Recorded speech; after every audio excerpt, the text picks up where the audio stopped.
Bhagavatam is also transcendental. And there's a transcendental energy, in another sense, is like the supreme truth. Like in philosophy, that's kind of the biggest kind of search about what is the ultimate truth, the supreme truth. And it's a truth that is not related with our perception of different perceptions. Like, of course, in the material platform, everything is about perceptions. I see things from my point of view, you see things from your point of view, everyone has their own point of view. I think there was one example I hear once. They put an elephant, and many people around they put a cloud in their eyes, so they were blind, they couldn't see. So everyone was touching the elephant, and they asked them to describe what is inside the room. Of course, what the elephant was inside the room. So everyone was touching the elephant. Somebody touched the legs. So, oh, these are, I think they are like pillows. Somebody touched the trunk, you know. I think this is like a swan. Somebody touched the ears. I think this is like a big lips. And everyone was giving a different description.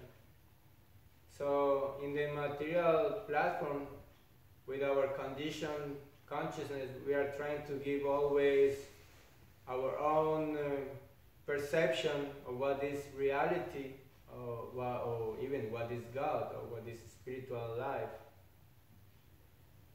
It's our own perception. But the problem is that we bring with us our impurities to try to understand what is that perception.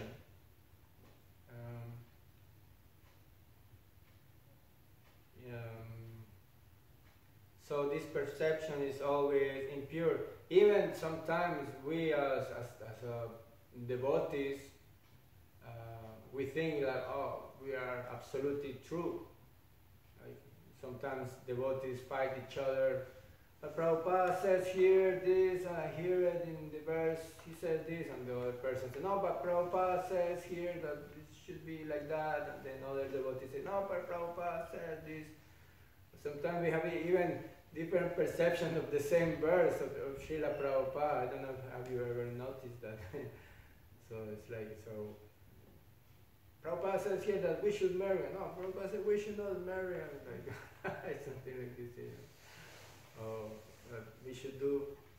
So sometimes also we take with us our imperfect knowledge, or our imperfect anarthas, to try to understand the perfect. So we use our imperfection as excuse that we are understand well the real meaning of Srimad Bhagavatam or the spiritual knowledge. But we may be also part of this kind of trap of Maya. We think we understand, and we think we are clear enough, but maybe also this is a trap of Maya. That's why also Shri Shakstaka, Trinada Pi Sunichina Tarod Api Sahisna Amanina Manadena Kirtaniya Sadahari. A devotee should be very humble, so humble, even to realize that maybe I don't know what I think I know. Sometimes we think we are very absolute, but maybe not. Maybe some modes of material nature that are kind of filtering the message. Maybe also what I'm saying now is kind of filtered by the mode, for sure, of material nature. So You don't have to believe what I'm saying anyway. But at least we give the, how you say, the benefit of doubt. Like when we argued in a philosophical way, I think we should give the benefit of doubt that maybe what I'm saying is not the complete truth. Of course, if we are reading Shastras and we are following what Prabhupada said, most of the case we are situated on the absolute platform. But we should not take this absolute platform for our own kind of sense gratification too. Like we have this tendency, I know everything and everyone is just a materialist, karmi. We tend to make distinctions very quick about comparing ourselves in the spiritual level and those who are in the material level. But even though we are in the spiritual level, it could be also a trick of Maya. That's my experience, being around in this kind of yogi environment for more than 20 years, and I have seen how I have go through all kind of layers of ego. When I feel I'm a good brahmachari, I know everything, and I know I'm a good brahmana, and the other ones are just fallen souls. But then time and Krishna smash you on their face, and you realize that actually I don't know anything. Actually, even though I thought I know, but I don't know anything. Like, who am I to say somebody else is wrong? One said, even though I'm following kind of Vedic quotes. But the beauty of transcendental energy, or transcendental vibration, or transcendental platform, is that it's beyond our material condition. For example, that's why we chant Hare Krishna. That's why it's recommended to chant the name of Krishna or the names of God, because the name of God, the name of Krishna are completely from the transcendental platform.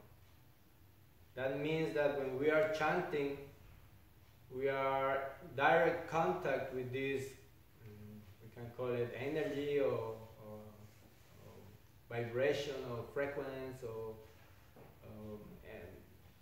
environment of Krishna. When we are chanting Krishna,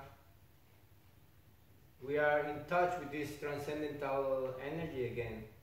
So more we are in touch with this transcendental energy, more we are magnetized by this energy. Like I always give this example, like when you have an iron and you put a magnet, and maybe you try in the school, you take a magnet and rubber iron, the iron becomes magnetized too. Then you touch another nail or something, they stick together. So that's also why Krishna says, as much as you give to me, or give yourself to me, more you will feel my energy. I will be with you too. It's like imagine like a balance. Like one balance is transcendental energy or Krishna, and the other balance is material energy. So we are 50 materially, 50 spiritually, 40 materially, 60 spiritually, 30 materially, 70 spiritually, or vice versa. No? Maybe you are 40% spiritual, so that means we are 60% materialist, or we are 90% materialist and then 10% spiritualist. It's kind of a balance. It cannot be one of the two. I mean, there is no. It's not possible to be 60% materialist and be 60% spiritualist. It doesn't fit in the balance. Or 70% materialist and 80% spirituality. It doesn't mathematically. It doesn't fit. So only until 100%. I don't know if I can make my point. So Krishna says, and Moses, you surrender to me, I will be with you. If you are 100% with me, that means I will be 100% with you. If I am 50% with me and with Krishna, then Krishna is 50% with us. In one sense, I will say, is the absolute truth in the point, because as more as you are with me, more I will be with you. Sometimes we complain that, oh, I'm chanting, but I don't feel anything, or I don't feel Krishna. But how long are you chanting? Oh, I chant 10 minutes every day. Okay, so these 10 minutes you are with Krishna. What do you expect? I mean, you are these 10 minutes with Krishna. Be happy for that. I'm chanting more rounds, or then you are more time with Krishna. But also, what kind of chanting are you making? What kind of, when we chant, how pure is our chanting? And I don't mean in the pure sense of Sudasattva, like smoke coming from their ears, and we are floating, levitation. No, it's more like pure in the sense of just be concentrated on the chanting. It doesn't, I'm not meaning about, being something extraordinary. It's just simple focus on the mantra. At least this is so far my realization. More we are concentrated on the mantra, and with everything, take everything as possible away. But most of the time it's not possible to give everything away. Something always is there on our minds. But it's still this effort of being in contact with Krishna, with determination, that makes this transcendental energy more effective. I would say that's the word, effective. This transcendental energy will be more stronger. Like I see some devotees here, they chant really very concentrated, really fixed, and I feel very like, wow, amazing. Most of the time, if you ask a devotee who chants very sincere the rounds, I mean with concentration, most of the experience, they feel Krishna after. They feel this transcendental platform. And we are made to be in the transcendental platform, because you know why? Because we are also transcendental, actually. We are not matter. Sometimes people say, doesn't matter, don't worry, it does not matter. It's not matter, don't worry. We also come from the transcendental platform. The jiva, the soul, is also transcendental. It's not like I'm a materialistic person that one day I will be in the spiritual world or heaven, or how to reach there. Our original nature is to be transcendental nature, spiritual nature. We belong to the spiritual platform. But due to so many circumstances, or misuse our consciousness, misuse our free will, misuse of our personalization,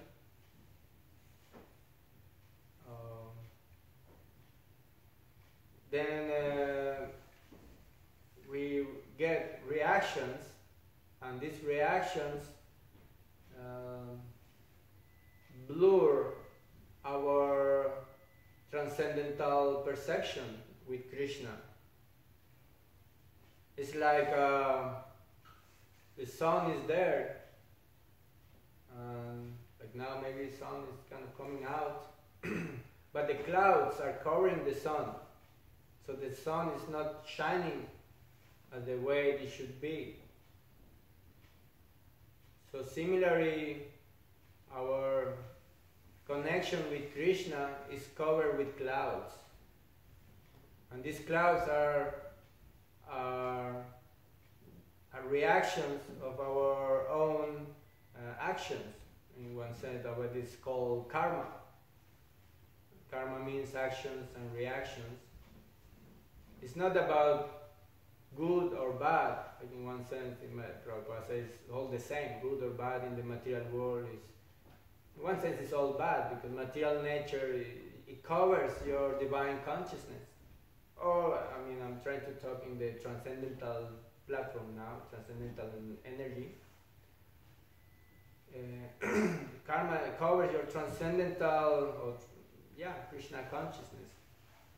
So the modes of material nature also cover us with this transcendental experience, and sometimes we try to, we say it's like we try to take to heaven our dirty laundry too. It's like I hear once, like Trivana Prabhu was saying, you cannot just take your dirty laundry into heaven. I mean, it's not possible to build your dirty things there. Because it doesn't fit, it's not compatible. So material energy is created out of reactions of the conditioned soul. I mean, material energy means condition, basically. Material energy means conditioned energy. Like what another name of condition could be, like similar name, like restriction. I would say restrictions, conditions, something you could say. Another word of condition, like synonymous of condition. I think it came restriction. So material energy is a restriction energy actually. It's like when you have a child, 3 years old child, you don't give a knife to the child because the knife, or a lighter, or fire, matches, or matches. You don't give a child matches. You restrict this child to have a knife because it's dangerous for himself or it's dangerous for others.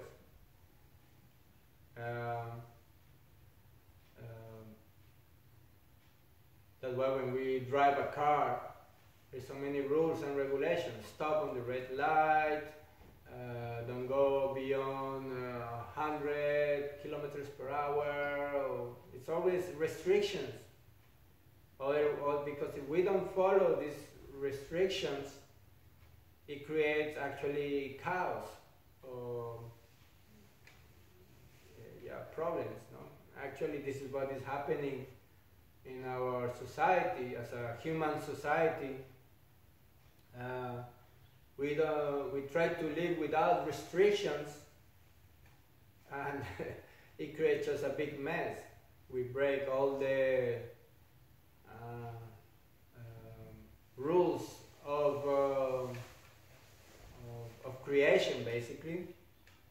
Like for example, another, I would say, something that is absolute is the laws of material nature, of creation. They are absolute. It's true, doesn't matter what.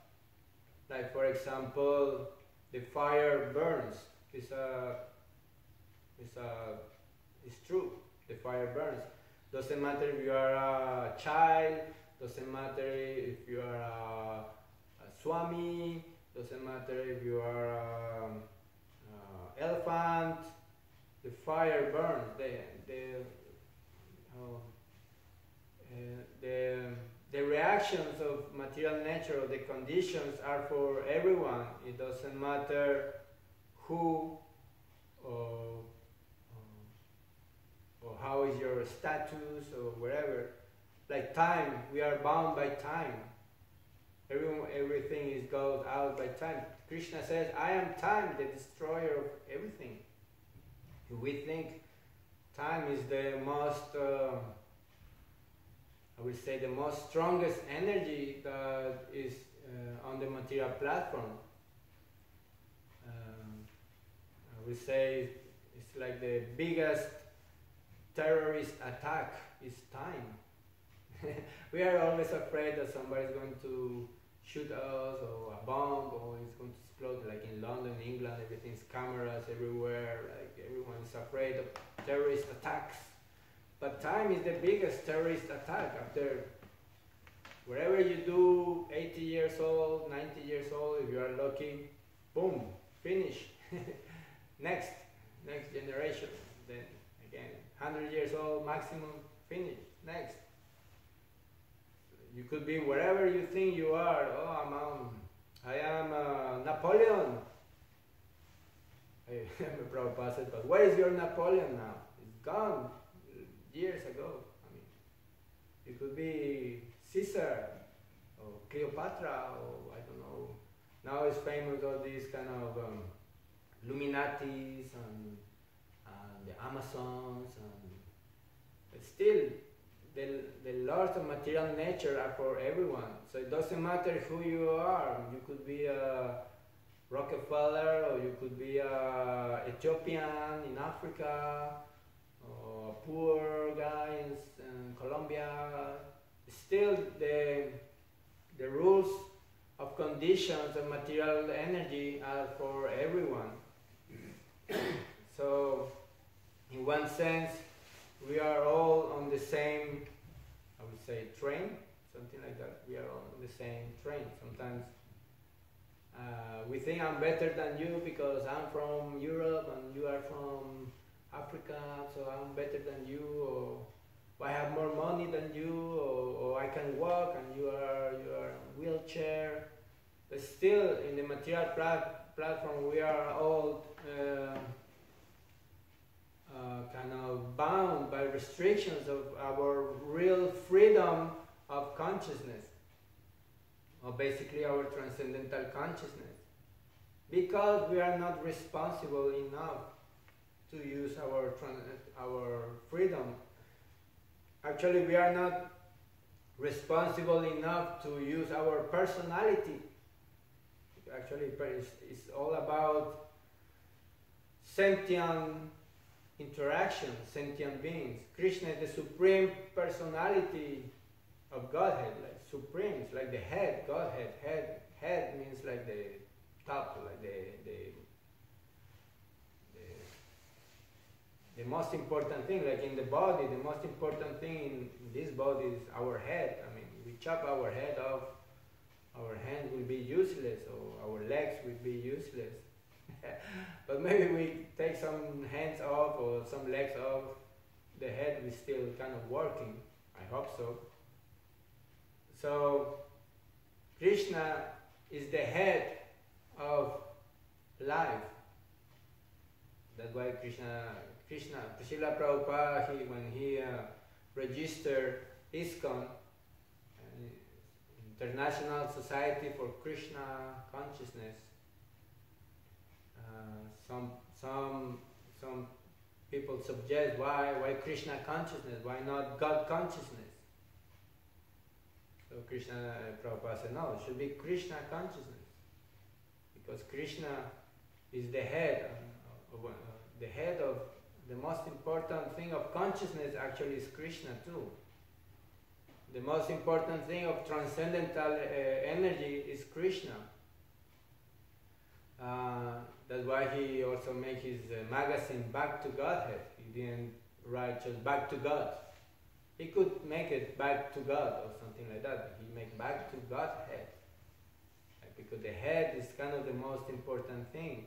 But the head is called personality. That's why we in this philosophy, we try to present Krishna as a person, because it's about personality. It's about sentient interactions of individual emotions.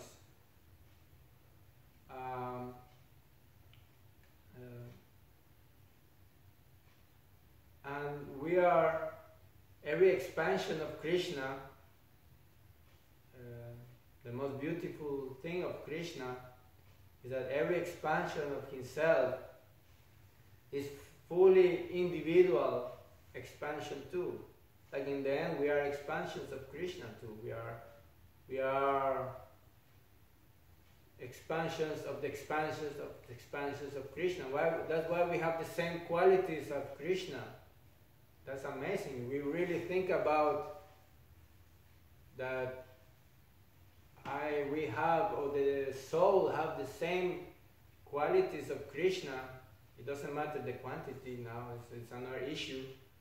But to have the same qualities is like amazing, like wow, actually I'm part of God. That sounds kind of cool, kind of interesting. I'm part of God, or that my energy, my consciousness is part of His energy. So sometimes, like Triwana was saying, like people say, I don't understand God. But Triwana said, yeah, you should understand God, because you are part of God in one sense. So if you really get into the process of getting free from the conditions or modes of material nature, you will understand your original nature, that basically is the Aham Brahmasmi, or here is talking about the Atato Brahm Ginyas. Who am I? What is my original nature? I am Brahman, I am consciousness. Of course, many people also bring all their dirty laundry to this platform and say, okay, we are all God. We are all God. So there is no, it cannot merge into nothingness. And you know what is interesting that I have found in my life is that people who think that they are impersonal, or who, let's say, Mayavadi philosophy, in one sense they don't really mean it. Because they don't know what is impersonal philosophy also. When I do lectures in yoga retreats, people like to study, and go to this retreat for 1 month retreat of yoga to become a teacher, Astanga yoga or Hatha yoga. Most of them, they have this very impersonal conception about spirituality, but they don't really mean it. I mean, they don't even know that they are impersonal. That's what I think is quite interesting. So when you explain the philosophy, if you try to explain it in a good way, they will understand also very easy that, yeah, we are persons, and that Krishna is a person. Sometimes we think that when we met let's say, impersonal philosopher, I don't know why, but I used to be like that. I always assumed that he's a very good pandit and he knows a lot about impersonalism. But then when I talk with them, I find out actually they don't know also what is impersonal philosophy. So I think that's really good too. That's also, and then you can use, because this impersonal and personal philosophy in Bhagavad Gita or in Srimad Bhagavatam, in one sense, like Chaitanya Mahaprabhu says, Achintya Veda Veda Tattva, simultaneous once and different at the same time. So when I tell to others, I say, yes, you are part of God. You are one with God, but in difference. You are individual part of God. And as you, the same way you have personality, the same way you have individuality, God has also individuality and personality. And actually kind of like the philosophy. They say, wow, I never thought about that. That's quite nice. See, what is the most beautiful thing about life? For sure we can experience the most beautiful things about life is love. Love is about interactions. We love someone because it's someone, it's not me. I mean, like we need interactions of love. That's why it's Radha, Krishna, Sita, Ram, Lakshmi, Narayan, etc., etc., etc. There is always an interaction of love.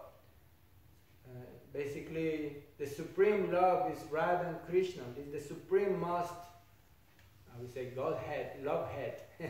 That will be the love head. It's Radha and Krishna.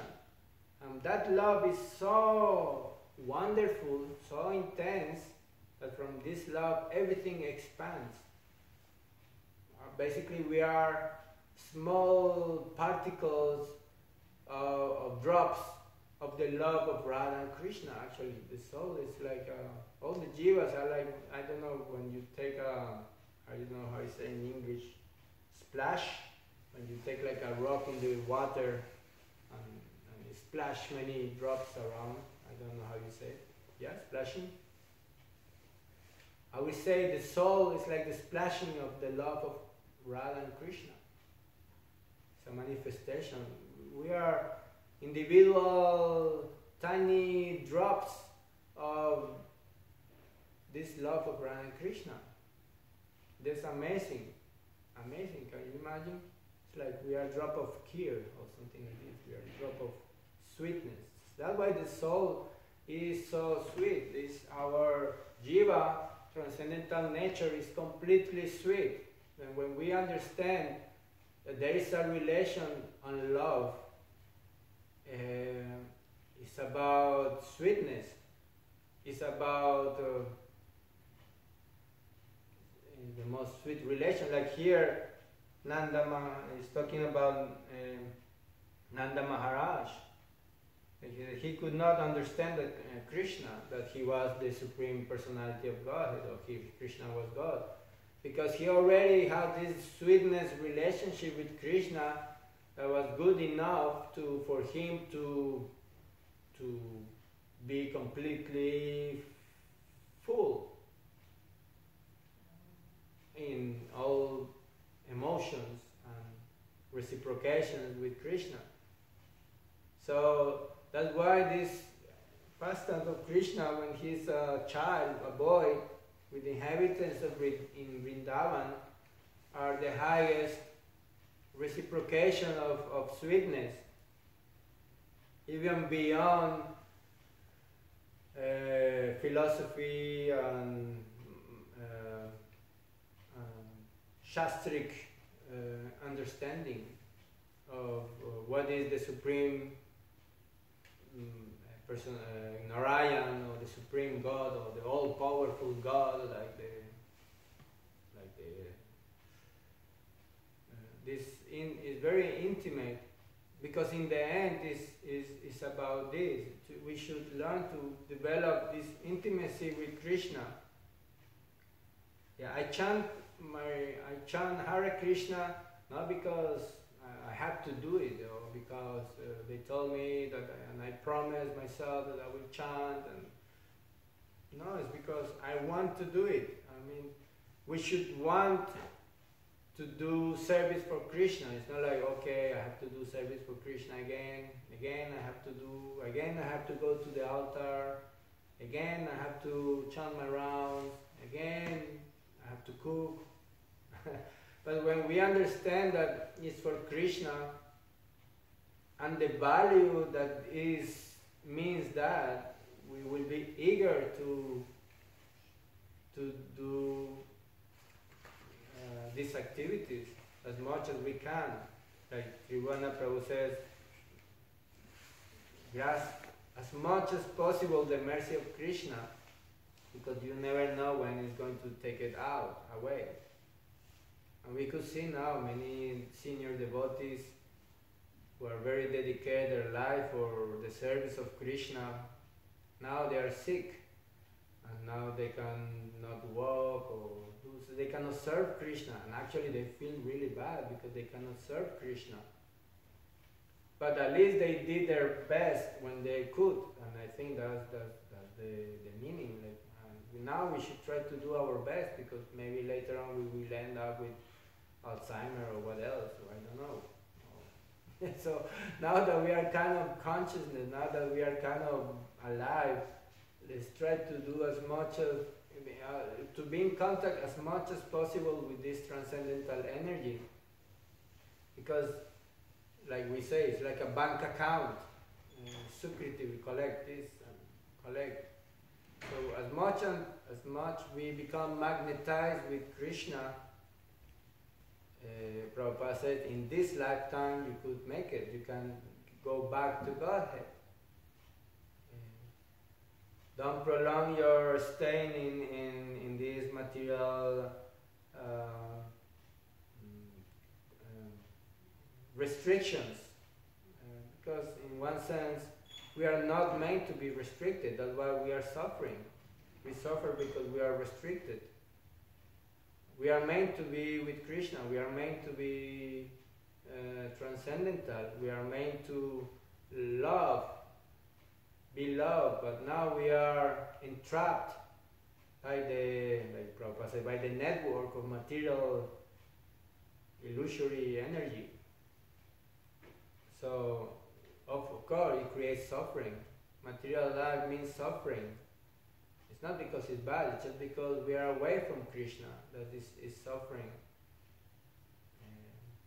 Like the gopis couldn't tolerate even 1 second without seeing Krishna. They were, when they blinked their eyes, they were feeling so much separation. Can you imagine when you blink your eyes, you're taking darshan, you blink your eyes and you feel separation of Krishna? I think that was kind of hard thing to, but as much as contact we are with Krishna, more Krishna will reveal also his energy and his beauty. So we should do it with love, we should do it with understanding, we should do it without trying to avoid to bring our dirty laundry, and try to have this desire to be a controller. That's the main desire in the material world, that I'm the controller.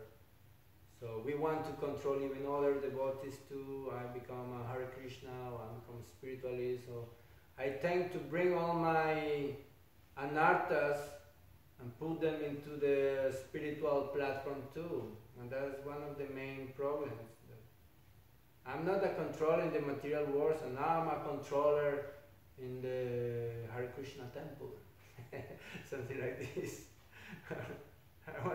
I bring my tendencies to, so kind of I hide myself like a devotee and hiding, but still I'm just using the same anarthas in the name of spirituality, and then we spoil everything, we spoil the soup. And this, I think, is a big problem. So we should be always kind of careful, be introspective to see my dealings. So I'm doing this because it's my anarthas, or I'm doing this because I really want to serve Krishna. Anyway, I think I talk a little bit of everything. Do you have some questions or comments, or complaints?